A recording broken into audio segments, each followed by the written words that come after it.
because of S corps and LLCs. Those are businesses that file their returns as individuals. So you can't punish one business without the other, so everybody goes together. So hopefully this would eliminate a situation like GE, where they don't pay any corporate income tax. And then we need to work hard to get the 51% of Americans that don't pay any individual income tax back on the rolls, get them back to work.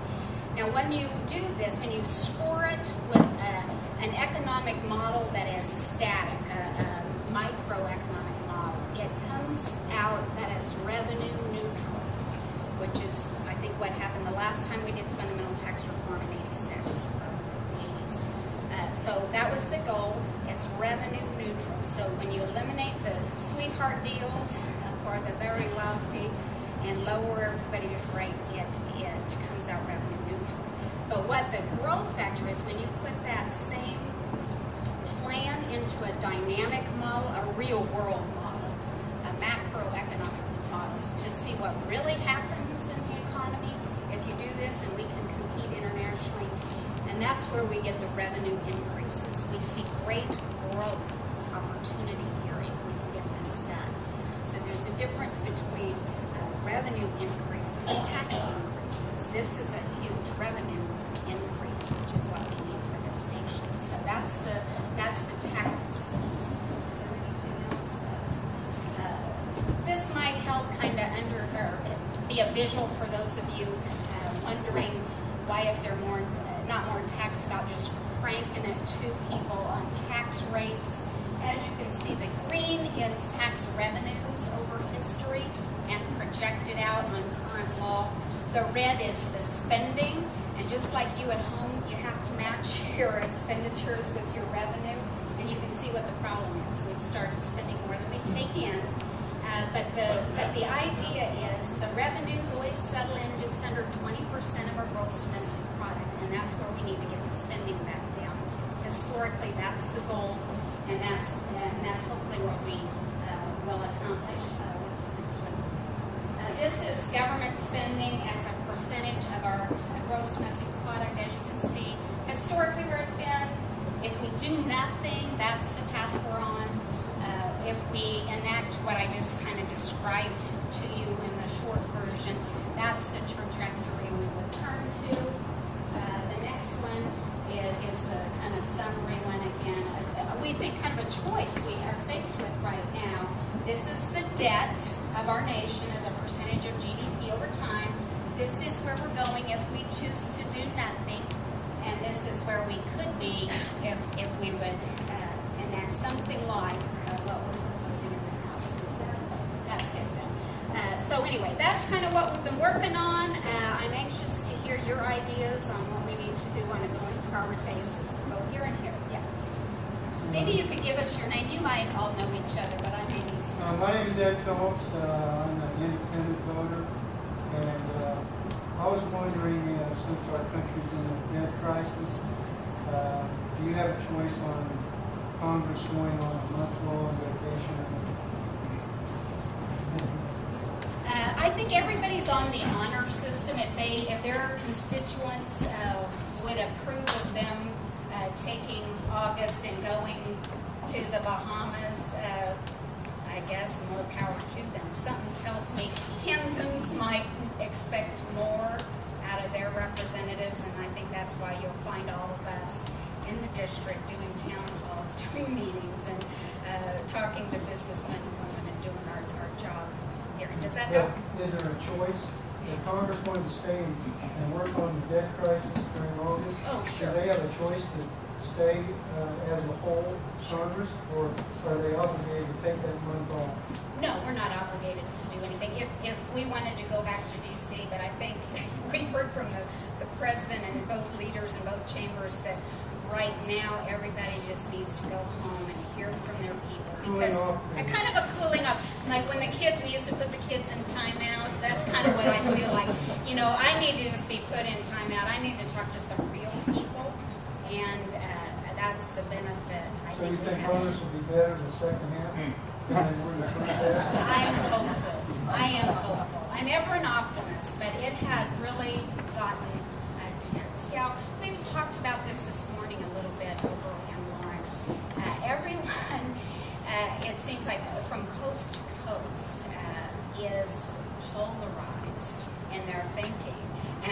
angry, and they think compromise is a dirty word. You know, I get calls from the MoveOn.org folks who say, don't you dare compromise, and then we hear from the, maybe the far right in our, don't you dare compromise. And so I think you'll see Congress is very reflective of what's happening across our nation, and you're seeing that played out. And many days it's not a pretty picture. If we don't compromise, we walk off a cliff, right? I think there is some common ground. I'll give you an example.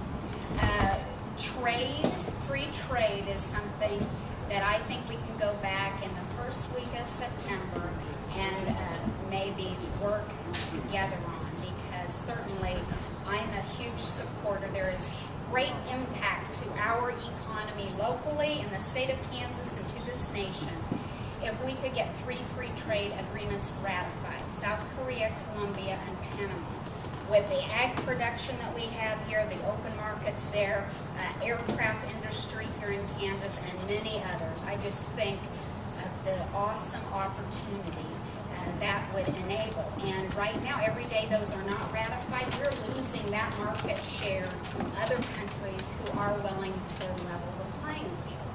And so the President has indicated on numerous occasions, I think every State of the Union address, he mentions that he'd like to do that. Certainly, we want to do that. So it just becomes one of those things. Unlike normal legislation where the Congress starts it and then it goes to the President for signature, the free trade agreements sit on the President's desk and he must send them up to Congress to be ratified. So we've been calling on him to do that. I thought it would be done, because we just seem to all agree. I thought it would be done in July, then I said August. I'm going to say September now, because that's a perfect example of what we can do. Maybe set the tone that there are some good things we could do for job growth, economic growth, and everybody would be happy. Hopefully it won't be like NASA. I think we can all be assured that there is nothing but great opportunity, especially for ag producers, with regard to these free trade agreements. So I think I promised him that. Congressman Jenkins, first, thanks for coming. And secondly, in your path to prosperity, I'm disappointed that you don't have reduced regulation. The EPA is killing industry in this country. There are a lot of farmers in this room who have to spend a lot of time filling out paperwork that's unnecessary. Businesses are going out of business because they can't keep up with the regulation. It's obvious that the EPA is doing everything they can to quell fossil fuel production. We have great opportunity to put people back to work, but we've got to stop the EPA. I'm so glad you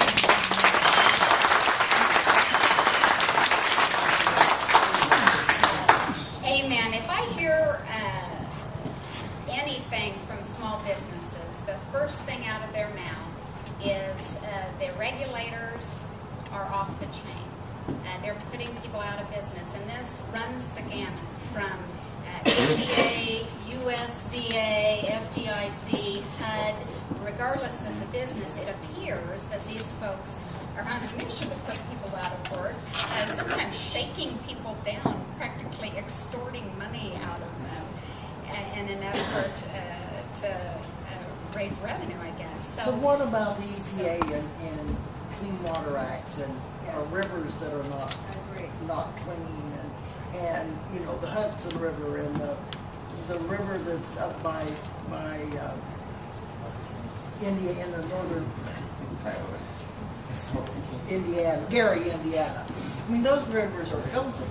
there's certainly a priority that needs to be made, but what I will guarantee you is the 3 barriers to job growth are the reason we have unemployment at near double digits: taxation, regulation, and litigation. And you talk to any small business. So while it is a little bit embedded in that we have cut the budgets of some of those states in order to ask them to prioritize and to, I mean, I'm not sure why we're regulating dust or why a milk spill is a hazardous material. I mean, this is just getting ridiculous. So we passed many bills over to the Senate. Unfortunately, they have languished there, and the Democrat majority won't move them. But again, let's be hopeful that we'll get back and that they will have heard from their constituencies at home that this is one of the barriers we need to address. Yeah. My name is Fred Roll. I live in Lecompton, and I'm a small businessman. And I came in late, so apologize if I missed anything, but thank you for being here. I would really appreciate if you'd go back and tell the people in Congress, all the members there, if they would quit referring to us with people who paid into Social Security as an entitlement program. It's more than a slap in the face to me, because I couldn't put my money in IBM or $1,000 in IBM in 1962. I wouldn't be at this meeting today. Okay, but we gave them that money, and now we say, let us have our money back, and it's like, and then, do they not see that their public face, they give themselves a raise, but they won't give us a cost of living raise? Right. And the last thing I want to talk about is immigration. I don't know if you talked about immigration or not. My wife is from the South Pacific. I've spent thousands of dollars getting her naturalized, when all I had to do really was put her on a plane, fly her to Mexico, and let her jump a ditch. And it really, really bothers me that my tax dollars, and I've brought kids here from overseas to participate in athletics at Lawrence High School. Some of the kids come here, and the people that did it right were sent home. The people that stayed illegally get free school, free health, free food, free everything. And I'm paying for that. Okay, and I mean, what is our train of thought that says that's okay? I think Congress is completely out of touch with the way people feel. You know, it's like they go express themselves, but they're not expressing us. And I think that we need, you know, as a kid, we had Harry Truman. Maybe he wasn't the most popular guy in the world, but he said what he thought. He was a leader. He wasn't afraid to lead people. And everybody now is like, I'm sorry that I said that, but I hope I didn't offend you what I said about immigration. And I hope you were okay with what I said about Social Security. And please vote for me, because I didn't mean either one of those things. We just need some people who say, and I really appreciate you being here, because I'm one of these people that sits in my living room and watches the news and bitches about everything. But now I got a chance to bitch to somebody to really do something. I